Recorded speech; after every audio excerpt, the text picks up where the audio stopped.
Morning guys, magluluto tayo ngayon ng laswa.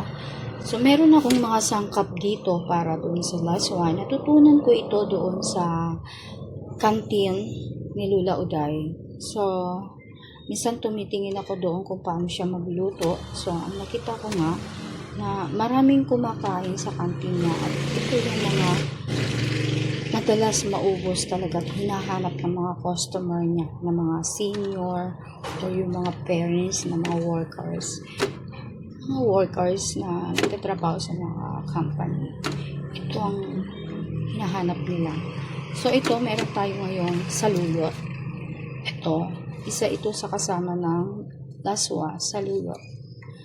Ang saluyot ay nakakatulong din sa puso. Ito, nakakatulong siya guys sa puso ayon sa aking pananagsik. Kung bakit hinahanap ito ng mga customer ng kantin. At meron din tayong kasamang, ang laswa ay may kasama din ginger. Ito po ay nakakatulong din sa immunity and reducing pain. Halimbawa, may mga sakit-sakit kang naramdaman, gumawa po kayo ng tiyaan nito. Dahil ginagawa ko rin po ito talaga. At isa pa sa sangkap ng laswa ay tomato. Ayan, tomato. Paborito ko po itong kamatis or tomato. Ang tomato ay nakakatulong din sa puso, sa skin, nakakatulong din sa mata. Masarap po ito, lalo pag ginawa mong salad. Kapag gusto mong mag-diet, pwede rin ito. Itong tomato at kalabasa.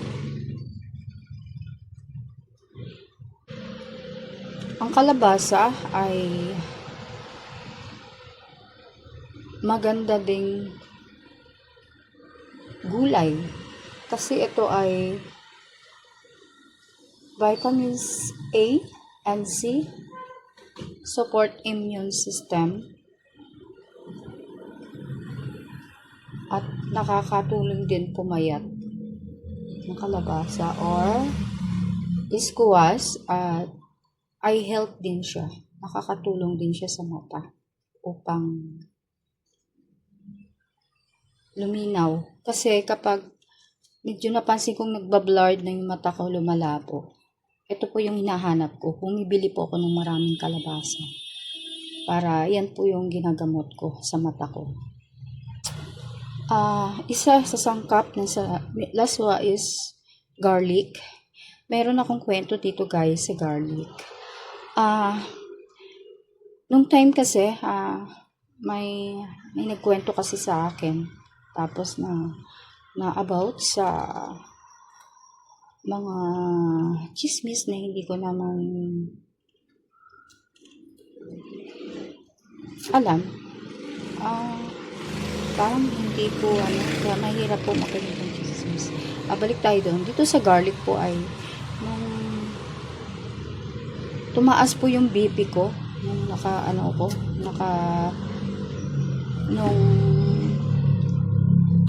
nung time na yon at maglalakad po ako at magpunta po ako ng hospital, mag-e-enquire, tamang-tama.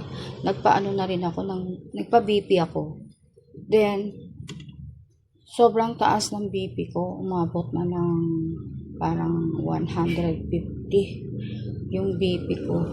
Siguro dahil na-stress. Ganun pala talaga. Pag nai-stress ka, tumataas ang BP. Kaya dapat talaga iwasan natin na-stress. So, kapag na-stress ka at sa tingin mong tumataas ang BP mo at parang nahirapan ka huminga o nahihilo, ito lang, gumawa ka ng tea, 3 peraso nito, 3 peraso. Gawin mong tea at inumin mo habang maligam-gam. Kasi ganyan ang ginamot ko guys. So, okay naman siya. Kaya ngayon kinokontrol ko na hindi na-stress para hindi tumaas ang BP. So maganda talaga ang garlic. malaki ang tulong sa kalusugan. Para ang garlic ay pampababa ng blood pressure or BP. Kaya yun, tandaan nyo ang garlic ay dapat araw-araw nating kinakain or sinasama sa gulay upang healthy tayo, hindi tumaas ang ating BP o blood pressure. Ang onion ay isa sa sakap ng laswang onion. Ito ay mabisa ding gamot. Ito ay nakakatulong sa puso. Nakakatulong siya sa puso. Kaya dapat itong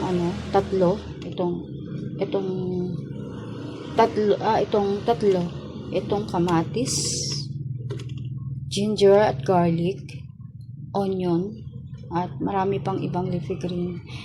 Pero dapat sa ulam, huwag mawawala ito. Kasi ito nakakatulong ng mabuti sa kalusugan. Itong onion, garlic, ginger, tomato, dapat lagi natin siyang isahog sa mga luto nating ulam para sa ating kalusugan. Meron tayong okra, guys. Ang okra is anti-taas ng blood pressure. Nakakatulong ito para bumaba ang blood pressure. Kasi meron akong inalagaan na mataas ang blood sugar niya talaga. Talagang ginagawa ko siya ng water, okra water. Yan ang pinapaulam sa kanya kapag mataas ang kanyang blood sugar. Yung okra, madalas niyang ipaulam or gagawin okra water.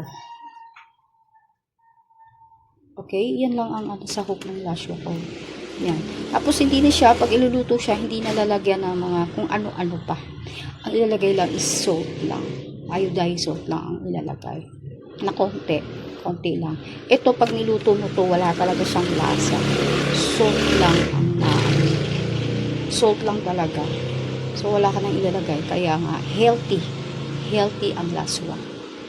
Ito ay na-discover yata itong gulay na ito sa province. Yan, sa province. Hindi ako sure kung saan. Kaya yan. Nag-start na tayo magluto. Hugasan natin siya mabuti, guys. Pero ito nahugasan ko na. So, sisimulan na natin magluto ng laswa healthy para sa kalusugan ng puso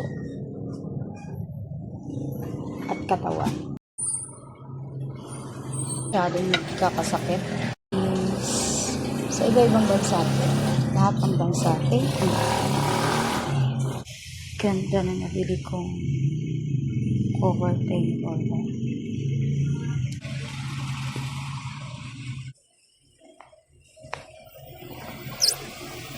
Ito na po ang sangkap ng laswa.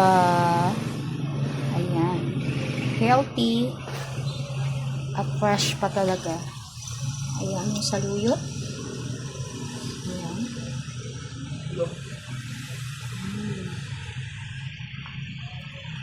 Fresh pa.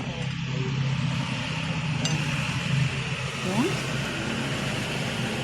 Ang laswa ay mayroong kalabasa, okra, onion, tomato, ginger, garlic. Ayan. Ito po yung ulam na healthy talaga siya. Super healthy ulam.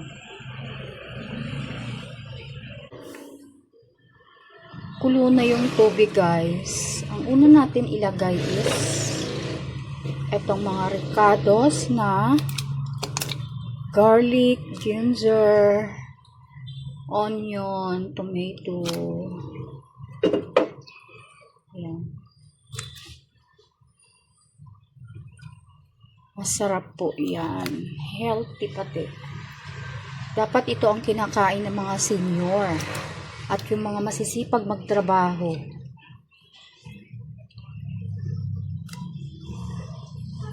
Kumain kayo nito kahit twice a week or once a week para ito sa kalusugan ng puso. Para sa kalusugan ng puso. Masarap na, healthy pa. Puro gulay lang po yan.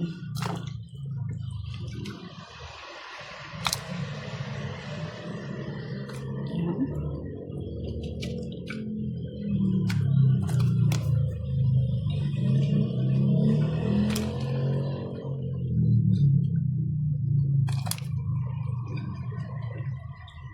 Ngayon lang ulit ako nag-video ng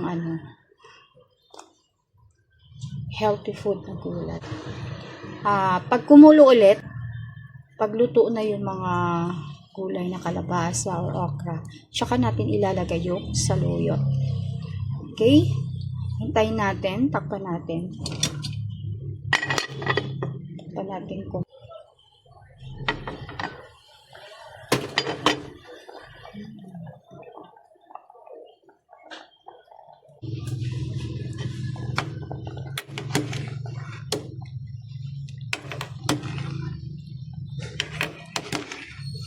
mga senior dyan, ito, mag-ulam kayo ng madalas nito ha, mga laswa. O mga nanay at tatay, o mga bata, pwede din. Ito po ay healthy, pure gulay lahat. Lagyan na natin salt.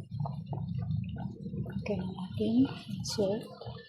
Salt only. Or kung may kakain na bata, mas maganda lagyan na ng bean powder na ginisa milk. Masarap. Kasi minsan ng mga bata gusto nila may lasa. Konti lang. Para lang may lasa. Ayan. Check natin kung malambot na. Yummy.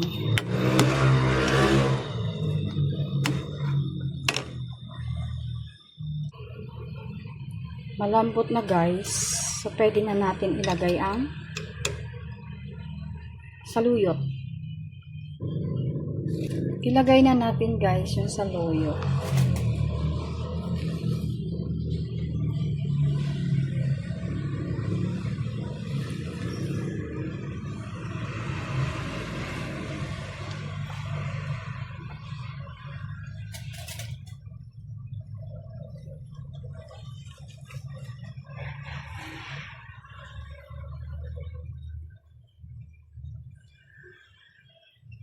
Tapos, tatakpan natin.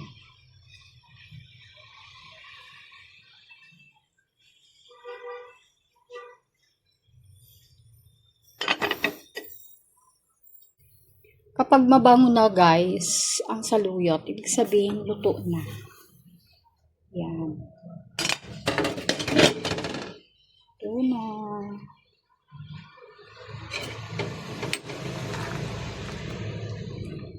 Laswa. Sana namin natutunan kayo ngayon sa recipe kong laswa. Yan. Maganda ito sa mga may dysmenorrhea. Itong gulay na ito. At maganda din sa kalusugan ng puso. Kung parang nahihirapan kayong huminga, kumain kayo nito madalas.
Thank you, Mama Mary.